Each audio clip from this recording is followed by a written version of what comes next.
Adios Mettoni. Bien beau village, bien belles images. Et on avance. Bah que sous-nous au sol. Cette flemme qu'il a ce mec, c'est impressionnant quand même. Alors écoute, ce matin je suis allé faire 40 litres de gasoil. Petit conseil, si tu viens à Mettoni, tu débarques à côté du camping, tu vois qu'il se situe ici. Donc tu as la digue, là c'est un petit peu avant la digue, tu vois il y a un genre de resto. Voilà, j'ai débarqué là et ça a 5 minutes à pied, quoi, même pas, c'est je crois 400 mètres à pied. Donc ils sont relativement sympas. Bon après le prix on s'en fout, c'est 1,88 € le litre au 2 août. Voilà, écoute, pour la petite info, courte navigation aujourd'hui, je vais faire 10 000 nautiques. Alors pourquoi oui j'ai fait l'essence? Parce que j'ai décidé de ne pas aller à Kalamata, parce que j'ai rien à y faire en fait. Donc voilà, c'est pour cette raison que j'irai pas. Et on va passer ensuite dans l'autre golfe du Péloponnèse, où là par contre j'aurai un peu plus à faire, à visiter. J'aimerais me rendre sur des sites. Alors malheureusement les sites sont relativement loin. Je crois que Sparte par exemple c'est 50 km. 50 km à vélo, ça fait 50 allées, 50 retours, ça commence à faire. Donc je pense que je louerai une voiture. Je vais pas avoir le choix de toute manière. Et voilà, on va visiter les sites qu'il peut y avoir. Je me tâte, est-ce que je vais à Olympie ou pas. Enfin, je vais un peu regarder le kilométrage, si je loue une voiture un jour, 2 jours. Enfin, voilà, ce serait dommage de ne pas l'avoir fait, parce que ça fait des souvenirs qui resteront gravés dans les vidéos. Donc voilà, écoute un petit peu mon questionnement. En attendant, donc courte navigation nautique, et demain il y en aura une quarantaine à faire pour traverser le golfe et aller sur un autre bouillage.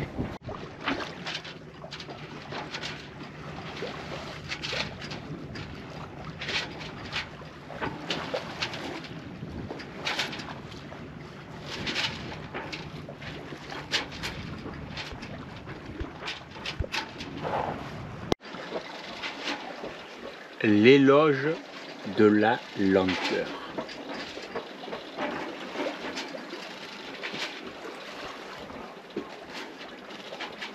Mais qu'est-ce qu'on apprécie de voir le paysage.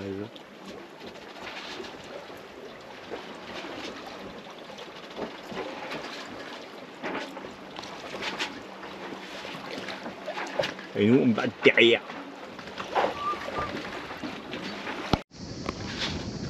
Bon, parce que des fois la Grèce aussi, c'est pas que du beau temps. Bon, on était mouillé derrière la petite pointe là, tu vois qu'il y a là, à 6000 nautiques à peu près d'où je suis maintenant. Mais ça me satisfaisait pas, j'étais pas, voilà, j'étais pas bien, donc j'ai préféré bouger juste un peu avant Coroni. Bon, forcément on n'a pas l'éclairage, mais bon, il y a 4 mètres de sable. Voilà, tu vois, il y a des fortifications en haut, et puis là il y a une... J'espère que ça sera entendu, un genre de messe, je pense, orthodoxe, pas forcément quoi. Et Coroni est juste derrière la pointe, ça c'est le village de Coroni en fait, donc qui est dans le premier doigt du Péloponnèse. Catamaran autrichien et magnifique bateau français. Bon, il y a un peu d'air, mais bon, écoute, ça devrait aller. Mouillage de toute façon que pour une nuit, et demain on file dans le deuxième doigt du Péloponnèse. Eh bien, une belle nuit. Magnifique mouillage, bon, pas descendu à terre, mais petit tour d'horizon. Donc tu verras que je suis parti avec un riz dans la grand voile et le génois enroulé au premier repère. Bon, globalement il y a 13 nœuds, on y va tranquillou, on a 40 nautiques à faire, on marche à 6 nœuds, tu vois, donc pas besoin d'aller mettre de la toile supplémentaire. Confort, on ménage, on tire pas, tu le sais que ça me tient à cœur. Donc on a 60 degrés du vent, on fait bon, allez, à 20 degrés près, on fait un bon cap. Et puis bon, une fois qu'on aura passé, le vent va changer, hein, puisque tu sais on est entre les doigts du Péloponnèse, Donc, alors, sur les systèmes météo, j'ai regardé Predict Wind, j'ai regardé Windy, j'ai regardé tout. Le seul qui donne la bonne direction du vent, c'est Poséidon. Et Poséidon, c'est le système météorologique marine grec, donc qui donne un vent qui vient vraiment de ce sens-là, c'est-à-dire une fois que je regarde, vent d'est. Donc, attends, je te dis l'est, mais c'est ouais, nord-est, nord-est exactement. Donc voilà, écoute, le bon vent pour aller là à la destination qui nous intéresse. Puis tu le vois, hein, le fait d'avoir réduit ne pénalise pas les performances du bateau, puisque par 13 nœuds, tu vois, on marche aux alentours des 6,30. Donc voilà, c'est anticipe si tu dois le faire. Alors là, je m'adresse plutôt à ceux qui vont débuter, qui ont débuté. Anticipe, réduis un petit peu, tu ménages un peu plus ton gréement, tu ménages un peu plus tout d'ailleurs. Et si tu veux, ça va pas pénaliser quoi. Tu n'es plus à 0,2 ou 0,3 près là, dans ce cas de figure. Il y a des moments où ouais, il faut que tu saches un peu le faire accélérer. Mais là, on ne cherche pas la performance, quoi. On est en croisière, en grande croisière. Donc, on n'est pas en régate. Allez, ça a baissé à 8 nœuds, donc renvoyer toute la toile. Plus de riz, plus de repères d'enroulement. On est passé traverse et on avance. 8 nœuds, qu'est-ce que je te dis, on avance à 4,60. Bah écoute, 4,60 c'est bon non, pour un vieux bateau chargé, aussi chargé que moi quand même. Le dernier cap, volant, ciseaux, raisonnable, et on va plonger dans le deuxième golfe du Péloponnèse. Il nous reste plus beaucoup à faire, hein. Il nous reste 4016 et voilà, on avance. C'est gentil, allez, dans une petite heure, on devrait rejoindre notre mouillage.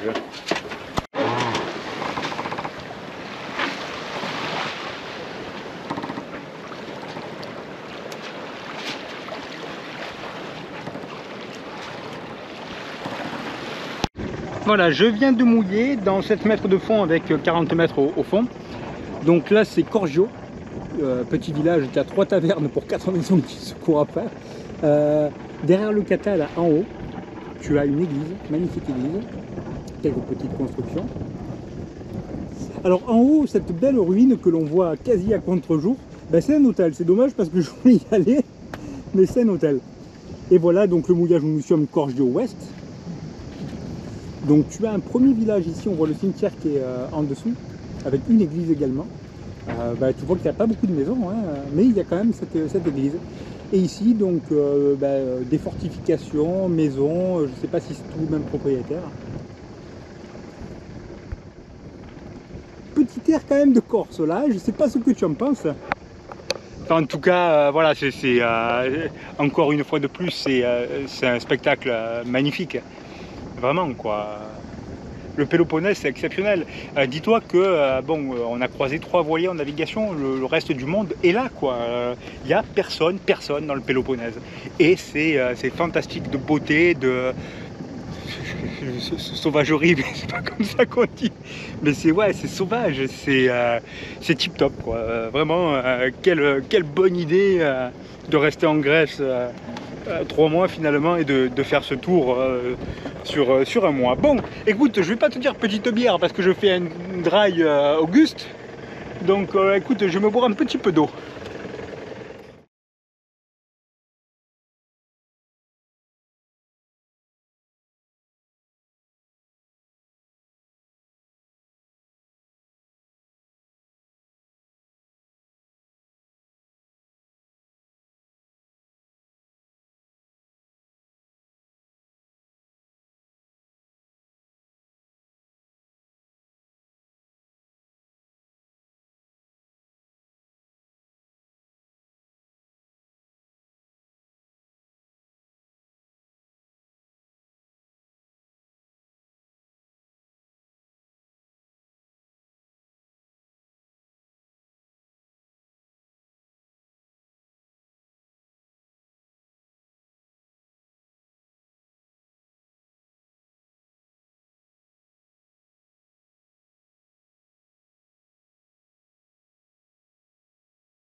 encore un bel endroit.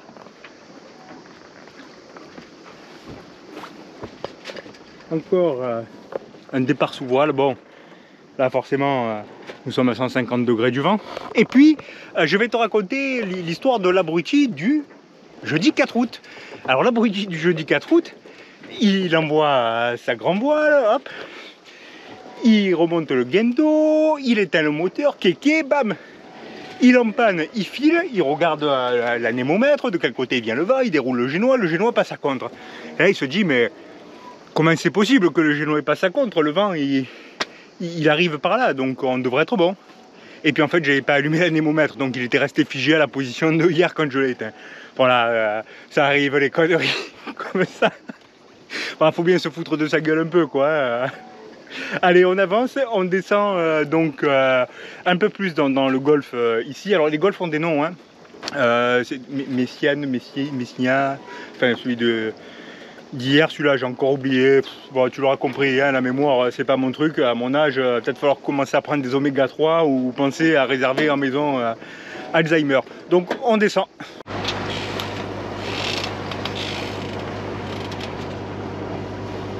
Arrivé à Chitos, donc on a le phare, on a le port qui est tout là derrière, et nous on va aller au mouillage entre le port et le phare. Et derrière, au fond de la baie, donc au fond de la hanse du Pélop, on a une épave échouée qui s'appelle le Dimitrios. Même chose que ce que l'on a vu sur Zante, c'est-à-dire que c'est un bateau de contrebande. Voilà, qui s'est échoué, enfin.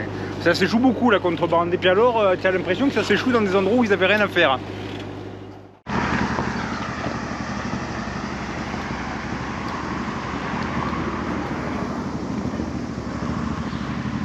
Allez, 9 h, on va récupérer la voiture louée.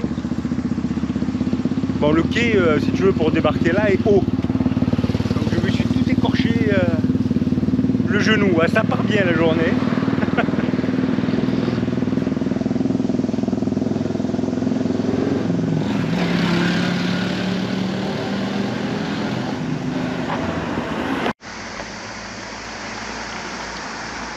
Alors une chose qui marque quand tu arrives en Grèce, et ça c'est valable pour tous les endroits où je suis descendu, c'est-à-dire quasi partout, c'est la propreté.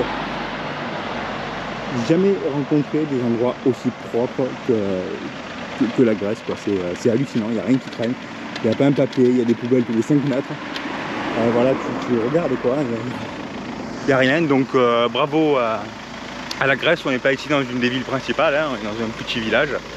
Enfin, en même temps la Grèce c'est que des petits villages. Mais voilà, très très propre.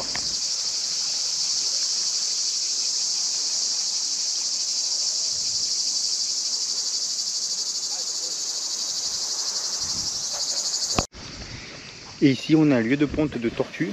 Donc la tortue est venue pondre le 21 juillet. Donc il y a quelques jours. Ils ont protégé le site. C'est encore un truc fantastique. Il y en a plein en fait. Partout où tu vois des petits grillages tout protégés, ben, là on va passer encore devant un, il y en a 3 là-bas.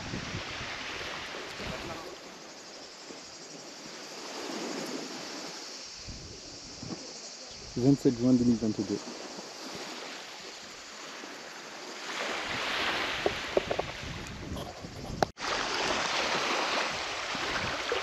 Alors tu vois, des fois on dit que le zoom de la GoPro c'est pas bien, donc ça permet d'avoir des plans larges. Il faut savoir que là je suis à peu près 15 mètres du bateau, donc le grand angle permet de l'avoir d'un bloc sans reculer. Alors pour la petite histoire, donc c'est un bateau de contrebande qui transportait des cigarettes. Ce bateau là il a été intercepté, il a été mis au port, l'équipage a été viré, et au bout d'un moment, comme le bateau se délabrait, donc ils l'ont sorti, ils l'ont mis au mouillage en contactant l'armateur. Et l'armateur a mis plus d'1 an pour répondre, donc le bateau a rompu son mouillage et est venu s'échouer.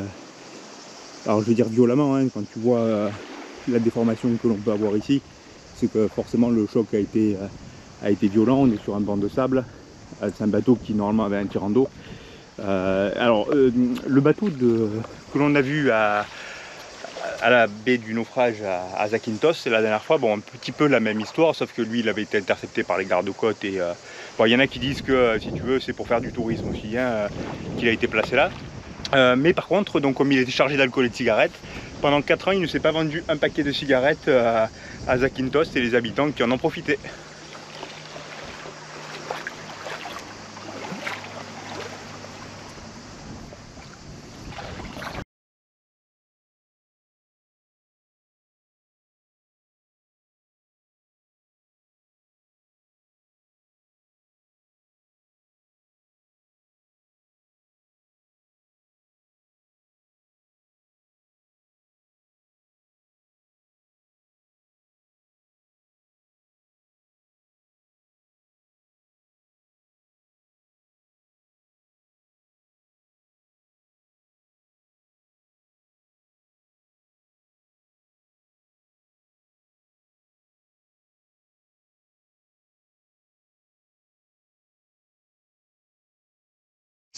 Bon, aujourd'hui on a rendez-vous avec l'histoire.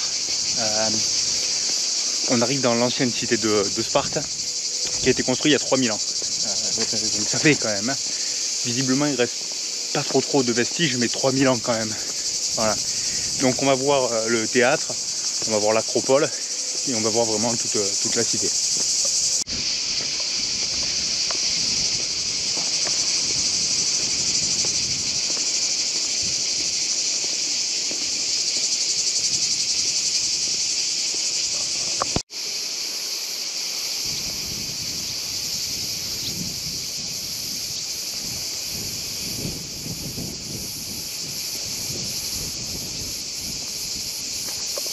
Et nous avons ici l'ancienne acropole de Sparte.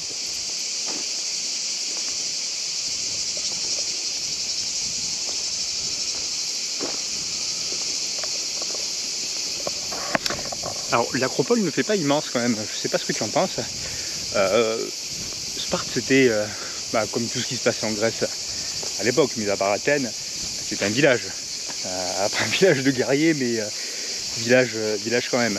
Alors dans l'histoire tu le sais puisque ça a été raconté dans le film 300, bien raconté quand même, mais bon, c'est un film américain donc il faut toujours que ça soit dans l'exagération quoi.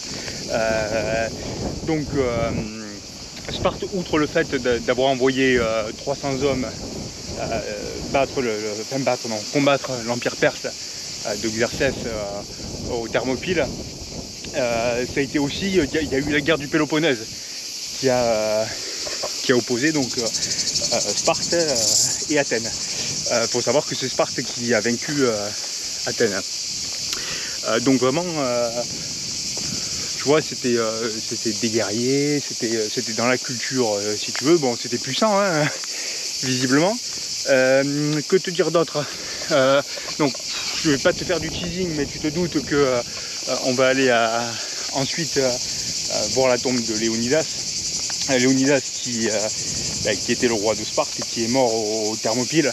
Je te conseille le film si tu l'as pas vu. Ce qui n'est pas expliqué dans le film par contre, c'est que si tu veux, ils ont été donc 300, d'où le nom du film, à se battre contre, alors les chiffres sont un peu si tu veux, il y en a qui disent 70 000 hommes, il y en a qui disent plus d'1 million, avec 700 000 animaux, enfin on ne sait guère. Du coup je sais plus si ce que je t'ai montré c'était l'agora ou le... non c'était bien l'acropole, c'était noté dessus. Et donc quand Léonidas est mort aux Thermopyles, Xerxès qui était en colère, alors il était en colère parce que forcément son armée a failli perdre contre 300 mecs quoi. Alors un peu plus parce que tu avais les colonies qui étaient également liées à Sparte qui ont combattu avec. Mais la résistance est faite à 300. Donc il n'a pas voulu rendre la dépouille de Léonidas, c'est venu qu'après, où les ossements si tu veux de Léonidas ont été rendus à Sparte. Donc voilà, il a failli ne pas y avoir de sépulture. Autre chose aussi, et ça c'est un peu plus rigolo, dans la guerre du Péloponnèse, je crois que c'est en 1996 où le traité de paix a été signé entre Athènes et Sparte. Il n'avait jamais été signé réellement, donc voilà, je trouve ça un peu marrant quand même. Bon après c'est une blague à moi, hein. Tu trouveras pas ça marrant toi.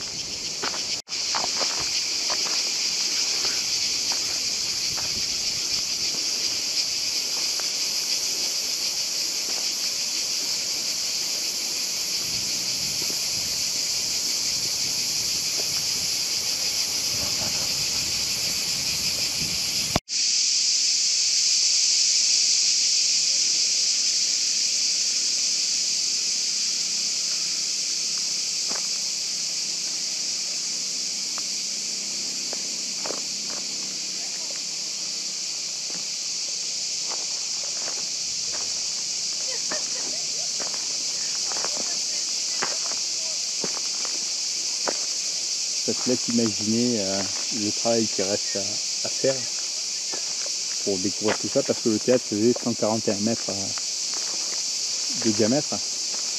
Donc ce qui veut dire que là, il y a une excavation des premières parties.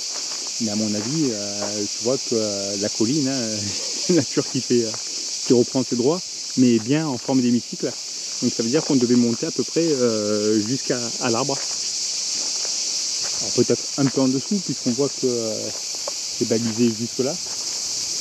Mais tu vois que la nature a vraiment repris ses droits après, en couvrant de terre, de ce que tu veux, les choses, mais en gardant la forme d'origine.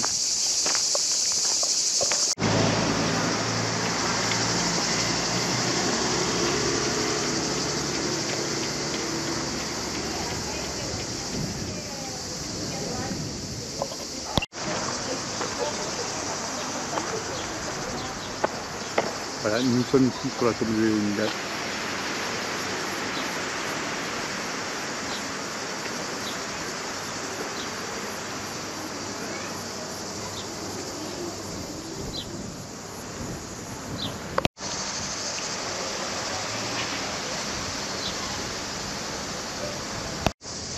Bon, voilà, tombe de Léonidas c'est fait. Il nous reste maintenant plus qu'à trouver la boutique de chocolat. Bon, blague à part, clin d'œil de l'histoire, enfin clin d'œil de Sparte à l'histoire, c'est que la rue qui mène à la tombe de Léonidas s'appelle les Thermopyles.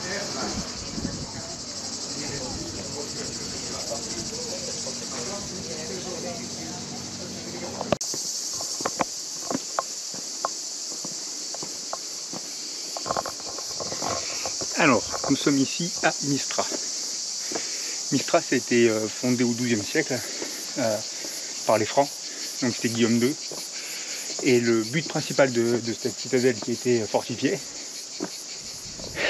ça monte, c'est pas ça le but, mais c'était de protéger Sparte.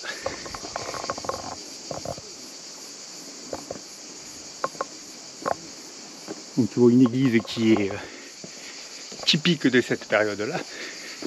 En réalité, je ne sais rien, mais forcément, si ça y ressemble, c'est que c'était typique. Mais ça fait guide, tu vois, quand je te le dis. Bon, par contre, putain, qu'est-ce que ça monte? Et je pensais qu'il y avait un truc pour acheter à boire. Rien du tout. Donc je suis à sec.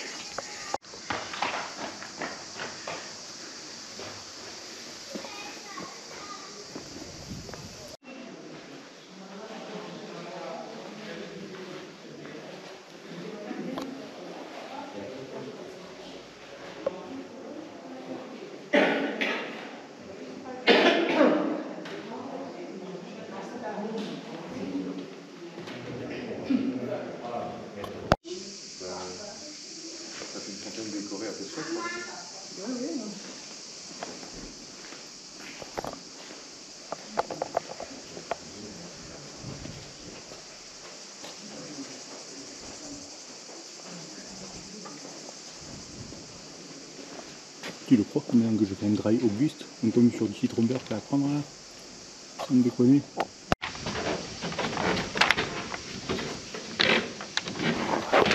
Il fallait quand même que quelqu'un leur dise.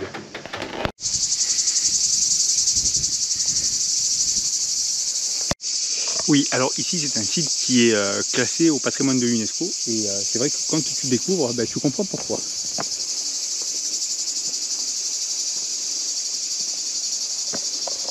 Alors je te dis, c'était pour protéger Sparte. Sparte était tout proche, hein, c'est à 4 km d'ici. Donc on comprend l'utilité. On est en fait sur les montagnes, tu sais, que l'on voyait quand on était à Sparte.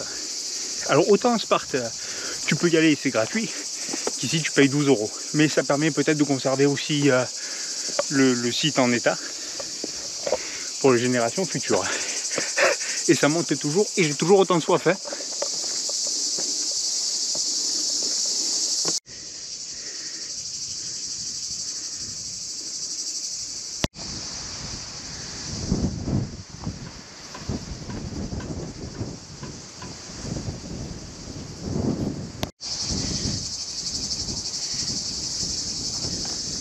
Alors on est à mi-chemin et puis on est arrivé nous par là.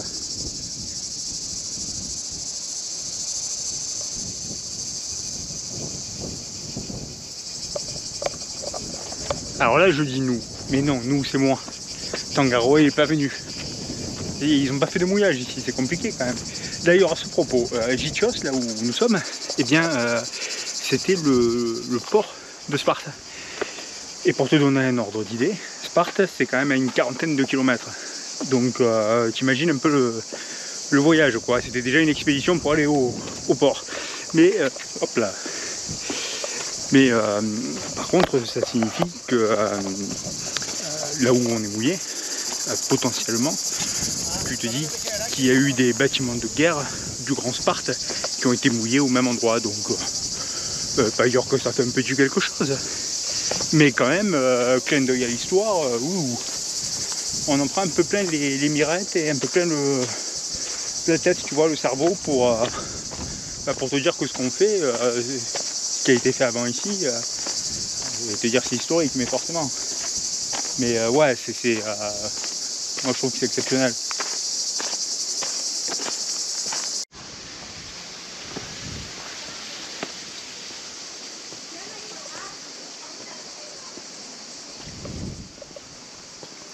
Ça c'est un monastère, si on regarde pour les ânes.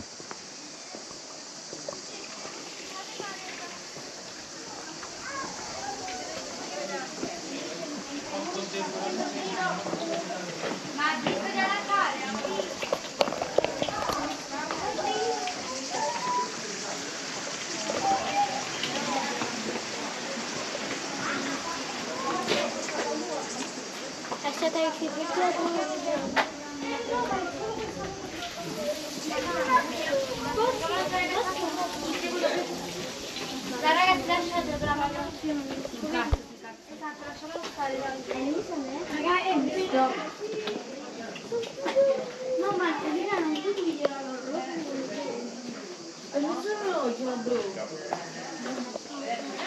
Bon, je sais pas ce que tu en penses, mais est-ce que cette tonnelle là, on sort pas bien qu'un petit verre de blanc? Guardate che io tutti sfilati.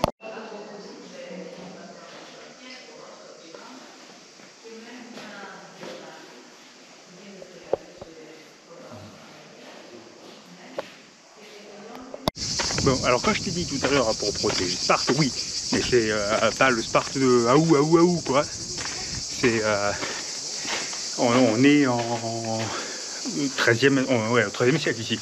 Donc j'espère que les gonzes là, ils n'avaient pas le style de l'époque de Godefroy, tu vois, la cotte de maille, l'armure.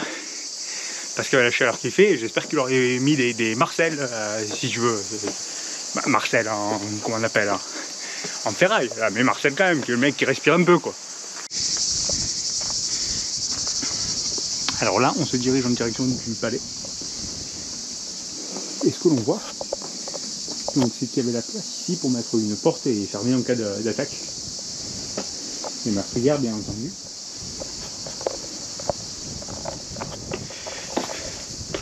Quand tu sais qu'il y en a qui paye pour une guide, alors que moi je te fais le truc tout seul, parce que moi j'ai payé 12 €, toi tu vas pas payer 12 €, bon, je vais te mettre un compte Tipeee, Patreon ou ce que tu veux, là, tu mets 2 € le tips, tu vois, force de visite, et si vous êtes 300 à le voir, j'ai rentabilisé le truc, tu vois.